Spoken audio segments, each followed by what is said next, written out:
Good morning, everyone. And until Ajay let the cat out the bag, I was going to say, where's this from? And wondered how many people knew where that was from. To be honest, how many people realised where that was from, the title, from pledge number 5? You can't see? What? Yeah, you can think back. Did you know? Did you know? So, one person. All right, great. Right, yes, it's from family pledge number 5. I would just read it. Our family, the owner of Chonolguk, pledges to strive every day to advance the unification of the spirit world and the physical world as subject and object partners by centering on true love. I've been wondering for quite some time what is really meant by unifying the spirit world and the physical world. Also, I was wondering why this is the only verse that talks about to strive. Not only that, but to strive every day. So we have other verses that they say to seek, to become, to attend, to perfect, to build, to achieve. But this one is to strive every day. To strive, that means to make great effort to achieve something. Oops. Sorry, I can't find the mouse. I normally make it so it's easy to find. Okay, here we go. So somehow this particular verse is different to all the others, the other 8. This exhortation to strive every day. But the others are important. Of course, they're important to achieve these other points. But for some reason, uniting the spirit world and the physical world is something, as subject and object partners, is something that we have to strive for every day, for some reason. It actually makes me think of Matthew 5:48. Do you remember that one? Be perfect, therefore, as your heavenly Father is perfect. Lots of Christians say you don't have to actually be perfect as long as you strive to be perfect. As long as you try. You can't do it, but you've got to try, and you've got to try all the time. And I was wondering whether maybe Father was thinking the same thing. Of course, I didn't wonder for too long. So on the point of striving, and this comes from the same section in the Cheonsong-gyeong, where there's a whole section on the pledge, and there's a whole section on pledge number 5. The Father says, we have to advance every day. To stop is to die. Not if you're not going forward, you're going backwards. It's to stop is to die. Hence, we must not stop. Each day we have to advance, even if only a single step. Each of us needs to pledge to do this. Henceforth, we must advance without deviating in the slightest, so that we may achieve, in the physical world, everything required for our life in the spirit world. Well, before I go any further, Chizuko, are you timing? She always does. And I'm under strict instructions. Yeah, so it's that important, is that, if you're not going forward, you're dead. To stop is to die. But which is which? Which is subject and which is object? Anybody? The spirit world and the physical world, which is subject? Sorry? Spirit world. Come on, be confident. It's not a trick question. Yeah, so, again, Father's words, Cheonsong-gyeong. You need to think about the spirit world, which is in the subject position. Think about the demographics of the human race. Are there more people currently living in the physical world or in the spirit world? The number of people living in the spirit world far exceeds the Earth's population. The spirit world stands in the position of subject partner. Likewise, the mind stands in the position of subject partner to the body, in the position of plus. Father here seems to be implying that because one of the reasons that the spirit world is subject is because there's so many people there. many more than on earth. He's also saying that the relationship between the spirit world and the physical world is analogous to the relationship between the mind and the body. As Father says, we need to think about the demographics. So, any idea how many people have lived, how many people have been born? Any ideas? No one ever looked this up? Sorry? 7 trillion? What was that, Paul? On the living? Yeah, roughly. Okay, according to scientists, who, on the whole, I respect, Homo sapiens first appeared on the earth about 200,000 BCE. What does BCE stand for? Before the Common Era, which is the same as BC, but we now say BCE in academia. My mouse has died.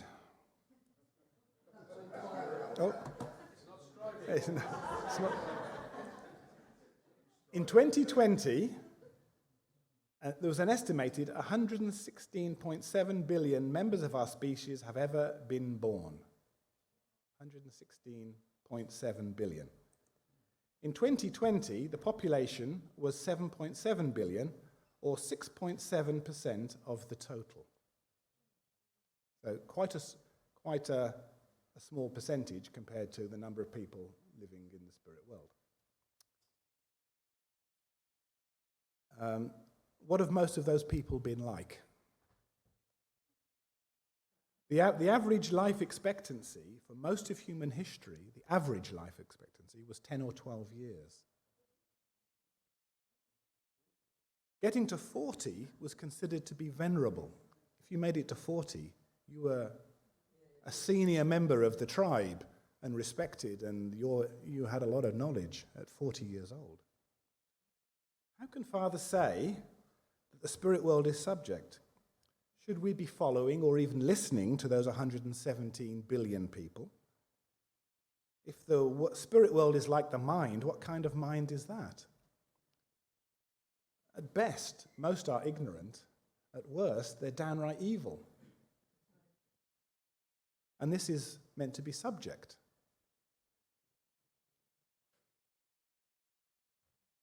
The spirit world stands in the position of subject, partner.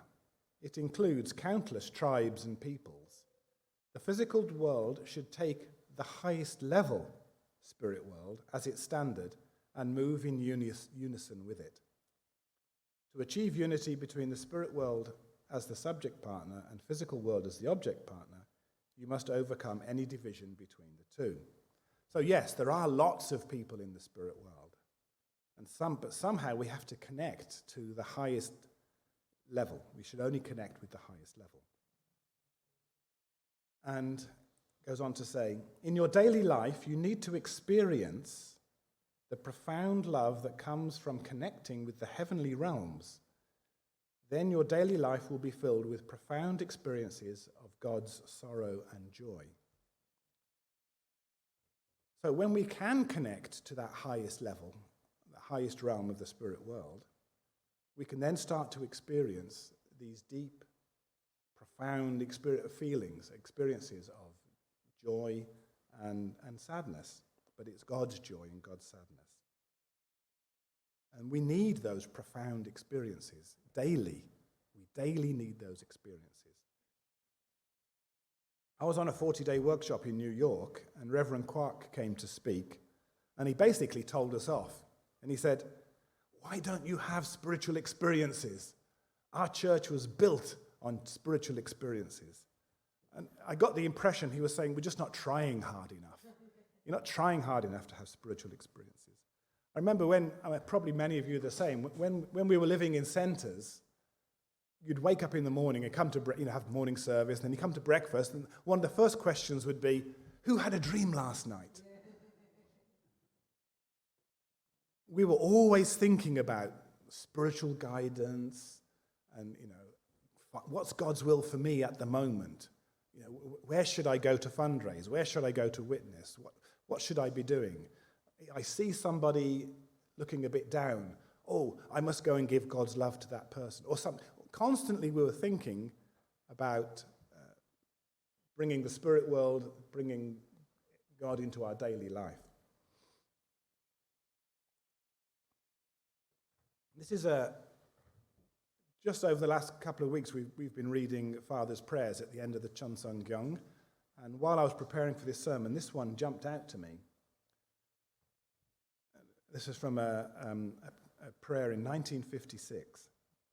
Father, through your words we have come to know that heaven and earth are like one body.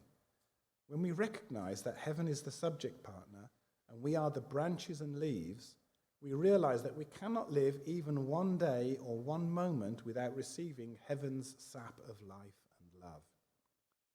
I think that's basically what Father's talking about in uniting the spirit world and the physical world.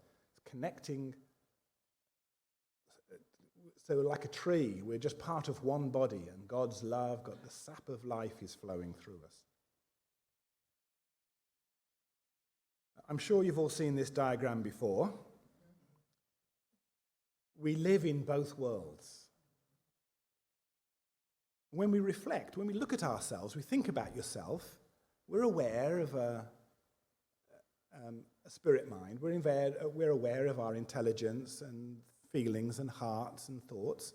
We're also aware of our instinct. So we're aware of our spiritual mind and our physical mind and all that goes with those things. We're aware of our physical body. We're aware of our physical senses. But spirit body and spiritual senses, we're not so aware of. Many people have realized that the mind, the spirit mind, it should be in subject position, that it should listen to our body but not be dominated by our body. We are aware of those things, but that doesn't really equate to the spirit world. It's my mind, it should be subject. But I'm still kind of cut off from the spirit world. We feel compassion for people. We see people when they're if we see someone suffering, we are moved. If someone was suddenly in this room was hurting, we would stop the service and look after that person. But we're not aware. We don't respond to the suffering that's going on somewhere else, unless an advert's put on the TV, a suffering child, or the news or something. It's difficult to us to respond beyond what we see with our physical senses. We will sacrifice our life for a greater purpose, but it all comes in, it tends to all come in through our physical senses. We're aware, oh dear, sorry. Yeah, it keeps switching off for some reason. But we're not aware of suffering that's further away. We're not aware of God's suffering. I don't know if you've ever done this. It's something I've done every now and then. Imagine you are the red person there in the diagram. Now take a step back, like this guy's taken a step back, hasn't he? In your mind, take a step back, and now you're a spirit being looking through these windows. Did you ever do that? Nobody? Am I the only one? So, imagine, you know that movie, I can't remember what it was called, some cartoon, and look, you're inside someone's brain. Inside Out, thank you, Adam. So inside out, there's these people looking through the windows of what's going on in the world. So imagine you take a step back, only not a bunch of people, but one person, and you're looking out through this physical cage that you're in. You're looking through the windows. You're looking at the physical world. You're not aware of the spirit world. You're in this cave, looking out through the cave door, window, hole thing.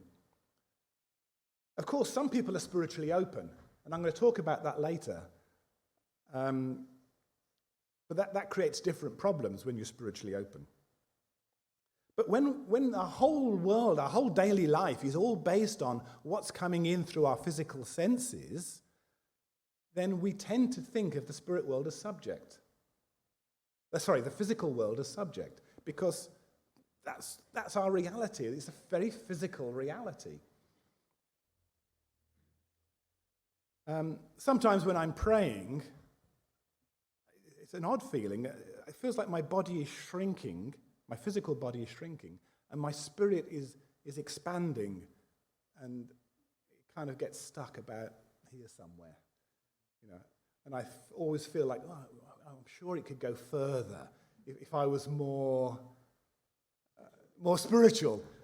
I'm sure it could go further and go to astral planing or something. I feel it might go somewhere, And sometimes you can touch God. But I feel like but sometimes, and I don't know if you've ever thought of this one. Your thoughts and we know this from divine principle. Your thoughts and your actions attract spirit beings with a common base.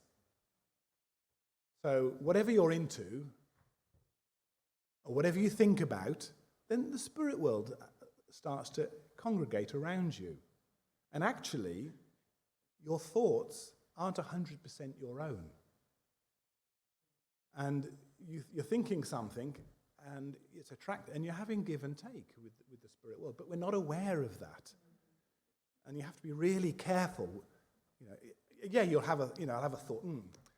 If I had more money, where can I get some money from? Maybe I'll rob a bank. I never really think that very realistically, but people do, don't they? You think about, there's some money. I could take that. I could have that. No one would know. So you have certain thoughts, temptations, or good thoughts, and you're having give and take with the spirit, and you start to attract a certain spirit world, and that starts to live with you. So the spirit world is perhaps more subject than we realize. The other day, Ajah said in the sermon that when he prayed a lot more, or when he increased his prayer life, he could feel in technicolor. Do you remember saying that? And I know exactly what he means. When I was in Champyong, as a good example, you're praying and study every. It was a 40-day workshop. It was a National Messiah workshop, and all day long we were reading Divine Principle and Ansu and up the mountain and praying at the trees, and you start to see the world in Technicolor, and you start to see. You look at a beautiful scenery, and you feel God's love coming out of it. I was in tears every day at Champyong that first time. It was such a deep, that really was striving every day, striving, all day long, striving to connect to the spirit world, or to connect and to recognize it as subject and connecting to the highest level. And when you can manage to do that, this has a dramatic effect on your thinking, on your concept of right and wrong, on your actions, on your right and wrong actions. A good, conscientious, but totally secular person eventually disagrees with a good, conscientious, but deeply religious person. This conscientious but secular person would agree with Father on his philosophy of living for the sake of others. Yes, that's right, you should live for the sake of others, sacrifice your life for the sake of others, but not going to North Korea to evangelize because God told him to, and leaving his wife and child behind. A secular person couldn't understand that because he's not aware of the reasons. He can't see the reasons. He can't feel the reasons. He might sacrifice his life for something that he can see, but he can't sacrifice his life for something that he can't see. The secular person might think, I want to solve the problems in the world. I'll become a politician or a scientist or a doctor or something like that. Father considered all of those things. He thought about being a scientist, an engineer. He thought about, shall I become a politician? But he rejected all of those because they'd only alleviate the symptoms. Father wanted to get to the root cause. If you live your life ignoring the mind, you will end up in hell. Live your daily life with the constant awareness that the spirit world stands in the position of subject partner.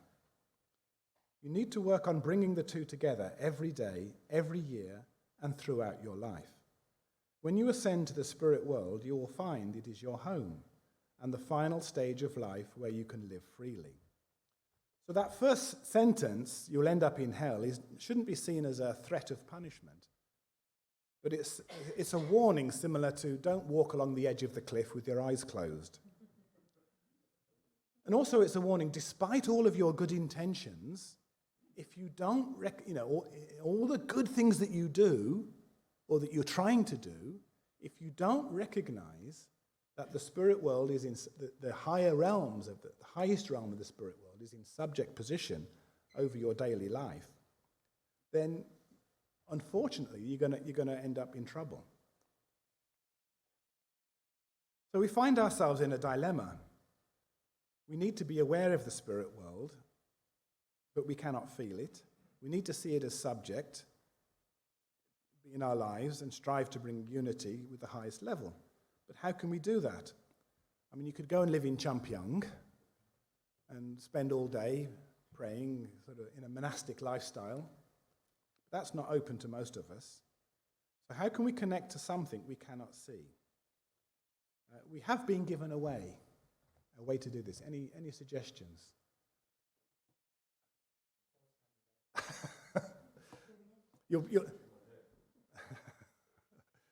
Okay, it's the principles of restoration. So I'm going to assume you know all about the foundation for the Messiah. If not, Ajo will give you a lecture on it. But a lecture is not enough. A lecture on this subject is not enough. You have to experience each step in this process. What I want to do is just to remind you, I'm not going to go deeply into this, I just want to remind you that it's there. So let's give you a test. You've got to answer.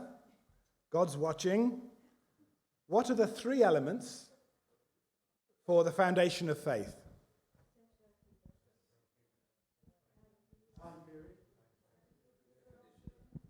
I've heard them all, yes. Central figure, offering, and time period. Yep, okay, good, well done. If you didn't know that, see Aja afterwards. What is the offering symbolic of? What does it represent? The word, or the commandment. Yeah. So, yeah, the word or the commandment. That's what it represents.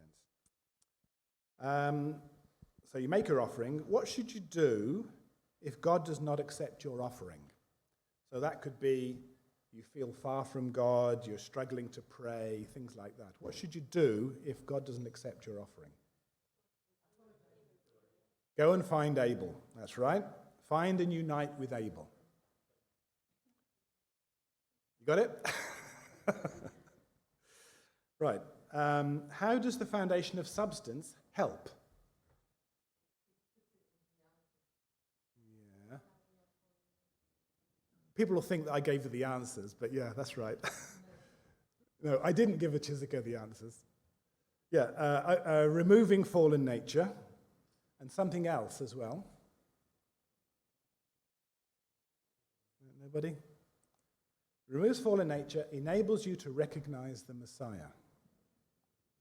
So when you fulfill the foundation of faith and substance, it enables you to recognize the Messiah when you see him. It enables you to accept the Messiah. You've practiced accepting the Messiah by going through Abel. You've practiced doing that. What's another way of saying the principles of restoration?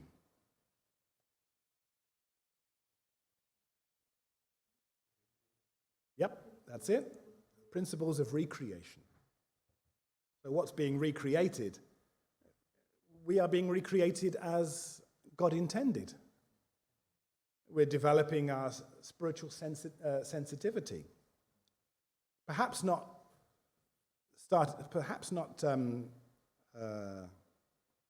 seeing spirits, but we're developing our heart and our connection with God. Remember that our thoughts and actions make a common base with the spirit world. So we're doing good action, we're doing right things, we're studying, and we're connecting to God. So the foundation for the Messiah is how we connect to the highest realm in the spirit world and put that highest realm in subject position. If I had not met the Unification Church, how long would it have taken me to discover divine principle? Forever. I wouldn't have done it. I would not have discovered divine principle all by myself. I had to be taught it. Someone had to go through that discovery and pass it on. But I can daily study the Word, recognize where it comes from, and when I do that, I'm forming a unity with the higher realms of the spirit world. Like I said earlier, at the moment we're reading Father's prayers, and Father's prayers are very different to Father's speeches, and there's such a gap. There's no way I could pray those prayers. Such deep heart, such objectivity to God. They're just incredible to read. You might think you've graduated from this. Anyone think they've graduated through this? Oh, we're not in that state, not in that era anymore. We don't have to worry about the Messiah's here. We're John Gurk. We don't have to worry about that. Well, perhaps not on some level, but personally, with inside myself, how restored am I? How much do I recognize the Messiah? How much do I understand him? And if you are that close, then why not be able and help someone else grow and come up closer? So this is always going to, in a sense, this is going to be with us for a long time still. We've still got to grow spiritually, and we've still got to connect when we're not very spiritual. This is how we connect. This is how we make sure that we are connected to the highest realm. How am I doing? What's the time? Should finish now, should I? Okay. Okay, I'm talking longer on slides than I expected. Okay, But what happens if you are very spiritually open? I've met some very spiritually open people with some rather strange ideas. From divine principle, spiritual mediums are often confused and fall into conflict among themselves because the level of the spirit world with which they are communicating and the content of the revelation they receive differ.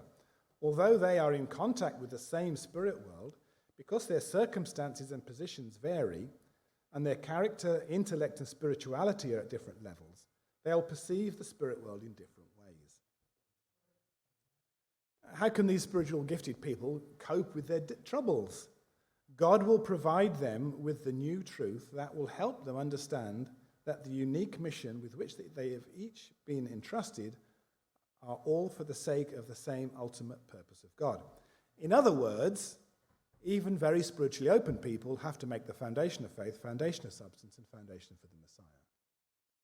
It can be very hard for them to find themselves in Cain position. They're so used to feeling able. I'm the one that has the truth. I'm the one that has the message. I'm the one that's getting the revelations. So you should listen to me. Why should I listen to you? It can be very difficult. But are they connecting to the highest realm of the spirit world? So, I was going to talk more, but, well, I can't just respond to two people, Paul. No, basically, I have finished. There's a lot more that can be said, and one very quick, here's a quick, I could expand this, but I'm not going to. Father says, the spirit world and the physical world can unite centered on people. He goes on to say, learn to live different types of people, work in at least 3 different countries. So you're really lucky here in River South. How many different countries have we got in the room here? Learn to love people from different countries. That unites the spirit world and the physical world. What can link the spirit world and the physical world? True love. Okay, that's the simple answer to everything, isn't it? True love will unite the spirit world and the physical world. I'll expand on this one a little bit more, because this one was a bit of a shock to me, in a way. Now that a nation exists, we can begin registration. We need birth, marriage, and death certificates. Because we have a nation, we can now be registered for eternity in the spirit world. Through the registration, all citizens move into the kingdom of heaven. As stated in the 5th pledge of the family pledge, the spirit world is in the subject position, and we have to live in tune with it each day. This is not a vague concept. By living in this manner, the spirit world and the physical world can connect with no barriers between them. So this seems a bit surprising to me. Father's not just talking about bits of paper. He's not talking about bureaucracy. My British passport is more than just a piece of paper, isn't it? Certain freedoms go with that British passport. And the government could take that away from me under certain conditions. As religious people, it's easy for us to think, sort of bureaucracy and paperwork and all that stuff, that's not important. But Father's saying here that it is important. And I think what he's saying is that it seems bureaucratic, but his concept of the spirit world and the physical world is so close that we're not just talking about spiritually open people. We're talking about a world where there is, the physical reality is totally in tune with the spiritual reality. So that when you get your birth registration and marriage and stuff like that, there's a direct link between that and the spirit world. Anyway, just didn't want to spend too long on that. There's much, much more. I'm sure if you had your own thoughts, you would find much more as well. Okay, let's close with a prayer.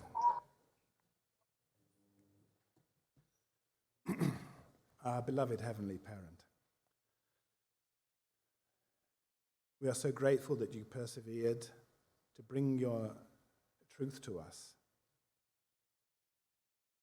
that so many people in the spirit world who gave their lives on earth to find you, to bring your message, and are still living in the spirit world, many great saints and sages, we can connect with those people, even though we may not be aware spiritually.